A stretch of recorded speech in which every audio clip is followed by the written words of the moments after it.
ಒಂಬತ್ತನೇ ತರಗತಿ ಸಮಾಜ ವಿಜ್ಞಾನ ಸಮಾಜಶಾಸ್ತ್ರ ಅಧ್ಯಾಯ 9 ಕುಟುಂಬ ಪ್ರಶ್ನೋತ್ತರಗಳು. ಮುಖ್ಯ ಪ್ರಶ್ನೆ 1, ಖಾಲಿ ಬಿಟ್ಟಿರುವ ಸ್ಥಳಗಳಲ್ಲಿ ಸೂಕ್ತ ಪದಗಳನ್ನು ತುಂಬಿರಿ. ವಾಕ್ಯ 1, ಸಮಾಜದ ಜೀವಕೋಶ ಡ್ಯಾಶ್ ಆಗಿದೆ. ಉತ್ತರ ಕುಟುಂಬ. ವಾಕ್ಯ 2, ತಂದೆಯೇ ಕುಟುಂಬದ ಒಡೆಯನಾದರೆ ಆ ಕುಟುಂಬವನ್ನು ಡ್ಯಾಶ್ ಎನ್ನುವರು. ಉತ್ತರ ಪಿತೃ ಪ್ರಧಾನ ಕುಟುಂಬ.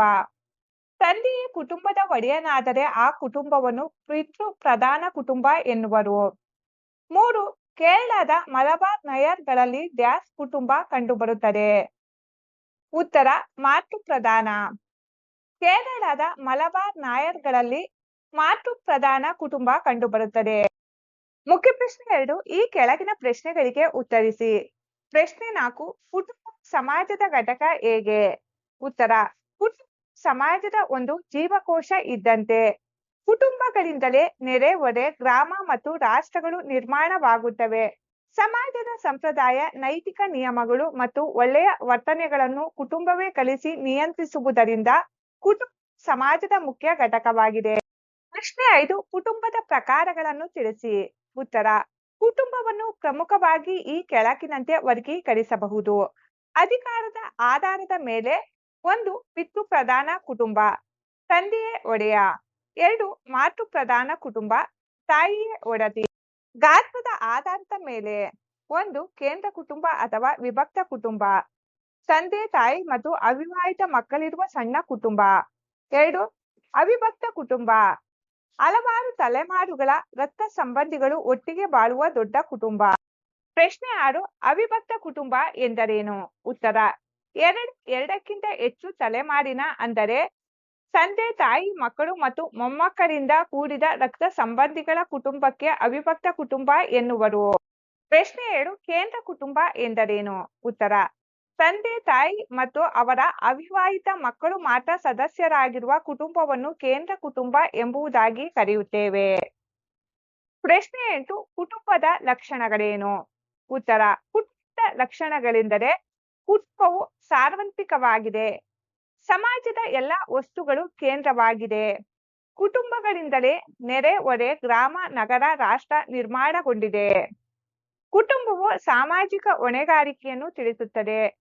ಸಮಾಜದ ಸಂಪ್ರದಾಯ, ನೈತಿಕ ನಿಯಮಗಳು, ವರ್ತನೆಗಳನ್ನು ಕುಟುಂಬವು ನಿಯಂತ್ರಿಸುತ್ತದೆ. ಕುಟುಂಬವು ಸರ್ವವ್ಯಾಪಿ, ಶಾಶ್ವತ ಹಾಗೂ ಪಾರಂಪರಾಗತ ಘಟಕವಾಗಿದೆ. ಪ್ರಶ್ನೆ 9, ವ್ಯಕ್ತಿಯ ಸಾಮಾಜಿಕ ಬೆಳವಣಿಗೆ ಹಂತಗಳಲ್ಲಿ ಬಾಲ್ಯ ಹಾಗೂ ಯೌವನದ ಪಾತ್ರವನ್ನು ತಿಳಿಸಿ.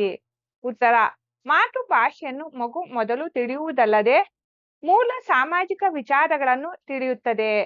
ಕೌಟುಂಬಿಕ ಹಾಗೂ ಸಾಮಾಜಿಕ ಪರಿಸರದಲ್ಲಿ ಬೆಳೆದ ಮಗುವು ಅದಕ್ಕೆ ಅನುಗುಣವಾದ ಗುಣಲಕ್ಷಣಗಳನ್ನು ಬೆಳೆಸಿಕೊಳ್ಳುತ್ತದೆ. ಸಮವಯಸ್ಸಿನ ಮಕ್ಕಳೊಂದಿಗೆ ಸ್ನೇಹ ಸಂಬಂಧ ಬೆಳೆಯುತ್ತದೆ. ಎಲ್ಲರೊಂದಿಗೆ ಬೆರೆತು ಮುಂದಾಳತ್ವದ ಗುಣಗಳನ್ನು ರೂಢಿಸಿಕೊಳ್ಳುತ್ತದೆ. ಸಾಮಾಜಿಕ ವರ್ತನೆಗಳು, ಬೇಡಿಕೆಗಳು, ಕಟ್ಟಳೆಗಳು ಮಗುವಿನ ಮೇಲೆ ಪ್ರಭಾವ ಬೀರಿ ಸಾಮಾಜಿಕ ಸಂಬಂಧ ರೂಪುಗೊಳ್ಳುತ್ತದೆ. ಯೌವನದಲ್ಲಿ ಇದು ಮುಂದುವರೆದು ಸ್ನೇಹ, ಸ್ವಾತಂತ್ರ್ಯ, ಭದ್ರತೆ, ಅಂಗೀಕಾರ ಇವುಗಳಿಗಾಗಿ ಹಾತೊರೆಯುತ್ತಾರೆ. ಈ ವಯಸ್ಸಿನಲ್ಲಿ ಬೆಳೆಸಿಕೊಂಡ ವರ್ತನೆಗಳು ಹಾಗೂ ಅಭಿಪ್ರಾಯಗಳು ಪ್ರೌಢ ಹಾಗೂ ಮುಪ್ಪಿನ ಕಾಲದವರೆಗೂ ಮುಂದುವರಿಯುತ್ತವೆ. ಪ್ರಶ್ನೆ 10, ಅವಿಭಕ್ತ ಕುಟುಂಬದ ಲಕ್ಷಣಗಳನ್ನು ವಿವರಿಸಿ. ಉತ್ತರ ಅವಿಭಕ್ತ ಕುಟುಂಬದ ಲಕ್ಷಣಗಳೆಂದರೆ ಕುಟುಂಬದ ಗಾತ್ರವು ದೊಡ್ಡದಾಗಿರುತ್ತದೆ. ಸದಸ್ಯರೆಲ್ಲರೂ ಆಸ್ತಿಯ ಮಾಲೀಕತ್ವ ಹೊಂದಿರುತ್ತಾರೆ. ಸದಸ್ಯರು ಸಾಮಾನ್ಯವಾಗಿ ಒಂದೇ ಛಾವಣಿಯಲ್ಲಿ ವಾಸಿಸುತ್ತಾರೆ. ಒಂದೇ ಅಡಿಗೆ ಮನೆಯಲ್ಲಿ ಆಹಾರ ಸಿದ್ಧಪಡಿಸಿ ಸೇವಿಸುತ್ತಾರೆ. ಒಂದೇ ಧರ್ಮವನ್ನು ನಂಬುತ್ತಾರೆ. ಸ್ವಯಂಪೂರ್ಣ ಘಟಕವಾಗಿದೆ. ಹಿರಿಯ ಸದಸ್ಯರು ನಿರ್ಧಾರ ತೆಗೆದುಕೊಳ್ಳುವ ಅಧಿಕಾರ ಹೊಂದಿರುತ್ತಾನೆ. ಪ್ರಶ್ನೆ 11, ವಿಭಕ್ತ ಕುಟುಂಬಗಳು ದಿನೇ ದಿನೇ ಹೆಚ್ಚಾಗಲು ಕಾರಣಗಳೇನು? ಉತ್ತರ ವಿಭಕ್ತ ಕುಟುಂಬಗಳು ಆಧುನಿಕ ಸಮಾಜದಲ್ಲಿ ಅಧಿಕವಾಗಿ ಕಂಡುಬರುತ್ತಿವೆ. ಇದಕ್ಕೆ ಕಾರಣವೇನೆಂದರೆ ವೈಯಕ್ತಿಕತೆ, ಸ್ವಯಂ ತೃಪ್ತಿ, ಆಸ್ತಿ ಬದಲಾವಣೆ, ಸಾಮಾಜಿಕ ಮೌಲ್ಯಗಳು, ಭೌಗೋಳಿಕ ಹಾಗೂ ಸಾಮಾಜಿಕ ಸಂರಕ್ಷಣೆ, ವಿಜ್ಞಾನ ಮತ್ತು ತಂತ್ರಜ್ಞಾನದ ಅಭಿವೃದ್ಧಿ, ನಗರೀಕರಣ, ಕೈಗಾರಿಕೀಕರಣ, ಪ್ರಜಾಸತ್ತಾತ್ಮಕ ಹಾಗೂ ಸಮಾನತೆಯ ತತ್ವಗಳು. ಮುಖ್ಯ ಪ್ರಶ್ನೆ 3, ಚಟುವಟಿಕೆಗಳು. ಪ್ರಶ್ನೆ 1, ವಿಭಕ್ತ ಅವಿಭಕ್ತ ಕುಟುಂಬಗಳ ಅನುಕೂಲ ಅನಾನುಕೂಲಗಳ ಬಗ್ಗೆ ಚರ್ಚೆ ನಡೆಸಿ. 1, ವಿಭಕ್ತ ಕುಟುಂಬ ಅನುಕೂಲ.